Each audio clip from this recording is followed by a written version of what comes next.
एक टूटा फूटा घर, तेज बारिश हो रही थी और घर की छत से पानी टपक रहा था। कमला छत के नीचे खड़ी थी और पांचों बहुएं कमरे में घबराई हुई थीं। हे भगवान, ये छत कब तक बचेगी? पानी तो रुकने का नाम ही नहीं ले रहा।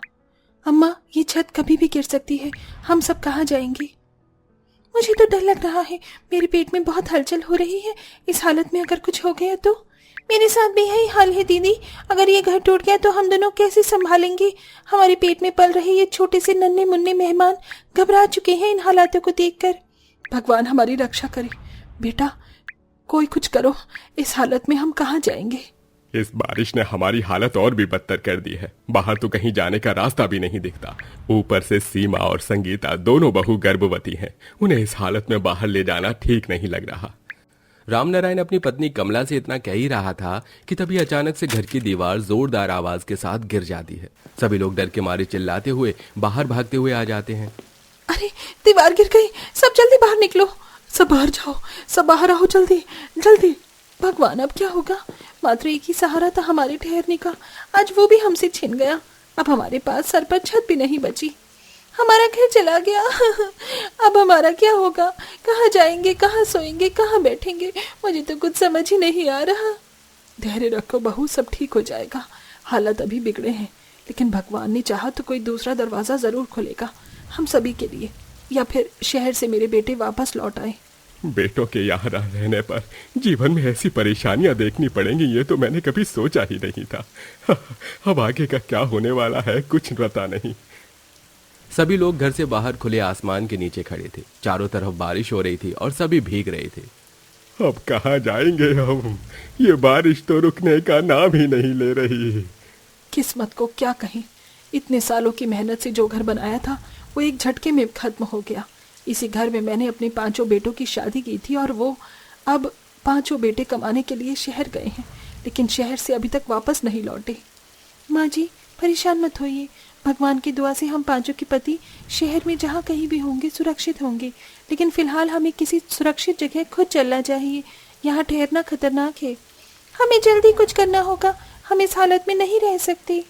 पूरा परिवार उसी वक्त बारिश में चलते चलते वहां से एक बड़े से पेड़ के नीचे आकर बैठ जाता है, जहां उन्हें बारिश थोड़ी कम लगती है, लेकिन अब सभी को बहुत जोरों से भूख लगने लगती है। हालातों के चलते गरीब परिवार एक दूसरे की शक्ल को देखकर चुप ही रह जाता है। उनकी रात ऐसे ही बीत जाती है। अगले दिन परिवार उसी पेड़ के नीचे बैठा होता है। बारिश बंद हो गई थी, लेकिन सभी को बहुत ठंड लग रही थी। सभी थके हुए और भूखे थे। 2 दिन से कुछ नहीं खाया है। हमें कहीं से खाना मिल सकेगा क्या? प्रीति, गांव के मंदिर में कुछ प्रसाद मिल सकता है। मैं वहीं से कुछ लाने की कोशिश करती हूँ। अरे वहां बहुत भीड़ होगी, लेकिन कोशिश तो करनी ही होगी। ऐसे कब तक हम यहाँ भूखे बैठे रहेंगे? संगीता भाभी और सीमा भाभी दोनों गर्भवती हैं। आप दोनों यहीं बैठो। हम सभी मंदिर पर जाकर प्रसाद लाते हैं और दोनों भाभीयों के लिए यहीं पर ले आएंगे। हाँ नंदिनी, तुम बिल्कुल सही कह रही हो। चलो हम लोग मंदिर पर चलते हैं। बेघर गरीब परिवार मंदिर जाता है, लेकिन वहां कुछ भी नहीं बचा होता। वो सभी निराश होकर वापस लौट आते हैं। मंदिर में कुछ भी नहीं मिला। लोग वहां भी भूखे बैठे हैं। एकमात्र उम्मीद थी, वो भी टूट गई। अब और कब तक भूखे प्यासे रहना पड़ेगा कुछ पता नहीं। भगवान, अब कैसे चलेगा? हमारे पास तो कुछ भी नहीं बचा। मुझे बहुत कमजोरी महसूस हो रही है। मुझे कुछ खाना चाहिए। हम 2 लोगों के साथ 2 जान और है जो बिना किसी वजह भूखा रह रही है। भगवान, और कब तक भूखा रहना पड़ेगा? ये हालात ऐसे ही रहे तो हमें कोई ना कोई बड़ा कदम उठाना पड़ेगा। 2 दिन तक गरीब बेघर परिवार यहाँ से वहां भटकता ही रहता है, लेकिन उन्हें ना तो खाना मिलता है, न सिर पर छत मिलती है। जिसके बाद रामनारायण अपने पूरे परिवार से कहता है, अब एक ही चारा बचता है हमारे पास कि हम गांव के प्रधान के पास जाएं और उनसे मदद की गुहार लगाएं।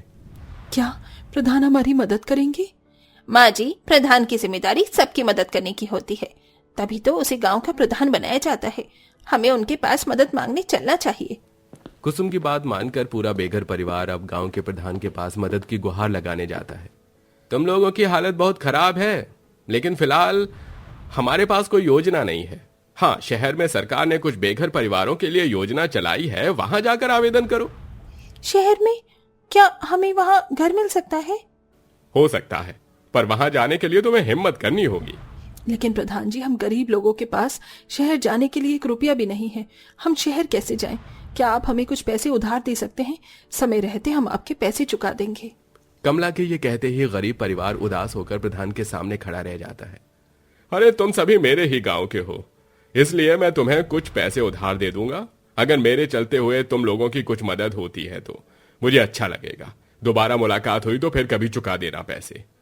प्रधान गरीब परिवार को कुछ पैसे इंसानियत के तौर पर उधार के नाम पर दे देता है। परिवार निर्णय करता है कि वो शहर जाएंगे और सरकारी योजना में आवेदन करेंगे। प्रधान के उधार पैसे लेकर वे शहर की ओर रवाना होते हैं। रास्ता कठिन है, लेकिन परिवार ने हार नहीं मानी। हमने बहुत कुछ झेला है, अब और नहीं। भगवान ने हमें यह मौका दिया है, हमें इसे गंवाना नहीं चाहिए। हाँ, अब कोई और रास्ता नहीं है। हमें शहर में जाकर अपनी किस्मत आजमानी होगी। भरोसा है मुझे, शहर जाकर हमारी परेशानी का हल जरूर निकलेगा और हमें सहारा मिल जाएगा। भगवान इतना भी निर्दयी नहीं होगा। भूखा प्यासा गरीब बेघर परिवार शहर पहुंचता है और सरकारी योजना में आवेदन करता है। वहां के कर्मचारी उनका आवेदन स्वीकार कर लेते हैं। कुछ दिनों बाद उन्हें एक अस्थायी शेल्टर में रहने की जगह मिल जाती है। हमें जगह मिल गई, ये भगवान का ही चमत्कार है। ये इतने दिनों बाद थोड़ी राहत मिली है। अब बस हमारे खाने का इंतजाम और हो जाए। कमला इतना बोल ही रही थी कि तभी उनके स्थायी शेल्टर में सरकार द्वारा खाना भिजवाया जाता है। गरीब परिवार सरकार द्वारा भिजवाए हुए खाने को पेट भरकर खाता है। उस दिन उन सभी के पेट की भूख शांत होती है। ऐसे ही अब शहर के उन स्थायी शेल्टर में रहते हुए उन सभी को कुछ समय बीत जाता है। कुछ समय बाद संगीता और सीमा दोनों स्वस्थ बच्चों को जन्म देती हैं। पूरा परिवार थोड़ी राहत महसूस करता है। अब हमारे परिवार में नए सदस्य आ गए हैं, ये भगवान की कृपा है। काश कि मेरे पति भी अपनी औलाद को देख पाते। हाँ, सही कहा तुमने, हमारे पति भी तो शहर में ही कहीं ना कहीं होंगे, कहीं काम कर रहे होंगे। काश कि उनसे हमारी मुलाकात भी हो जाए, वो भी अपने इन बच्चों के चेहरे देख लें। मेरे बेटों का तो पता नहीं, लेकिन अब हमें और मेहनत करनी होगी ताकि हम उन्हें एक बेहतर जीवन दे सकें। गरीब परिवार के सास ससुर शहर में काम ढूंढने निकल पड़ते हैं। उसी दौरान शहर में राम नारायण और कमला को सड़क पर चलते हुए अपने दोनों बड़े बेटे दिखाई पड़ते हैं। अरे बेटा राकेश, रवि, तुम दोनों यहाँ, बाकी के तीनों कहाँ हैं? पता है तुम्हारे जाने के बाद हमारी क्या हालत हुई, और तुम दोनों ने ये क्या हालत बनाई हुई है। माँ, अब हम आपको क्या बताएं? यहाँ शहर आने के बाद तो हमारे साथ अनर्थ ही हो गया था। किसी भी तरह हम यहाँ से गांव जाने की सोच रहे थे, लेकिन अच्छा हुआ कि आप दोनों हमें यहाँ मिल गए। राकेश और रवि दोनों अपने माता पिता को बताते हैं कि किस तरह शहर आने के बाद उनके साथ धोखा हुआ। शहर आए थे वो इंटरनेशनल कंपनी में काम करने के लिए, लेकिन उन्हें एक फैक्ट्री में मजदूरों की तरह जबरदस्ती काम करवाना शुरू कर दिया। खाने के नाम पर उन्हें रोजाना सूखी रोटी ही दी जाती थी। 5 भाई उस कंपनी से बहुत मुश्किल से भागे थे। राकेश और रवि बाकी के 3 भाइयों को भी बुला लेते हैं। अब 5 बेटे उनके साथ स्थायी शेल्टर में रहने लगते हैं। यहाँ आकर चलो एक तो फायदा हुआ कि 5 बेटे वापस से मिल गए।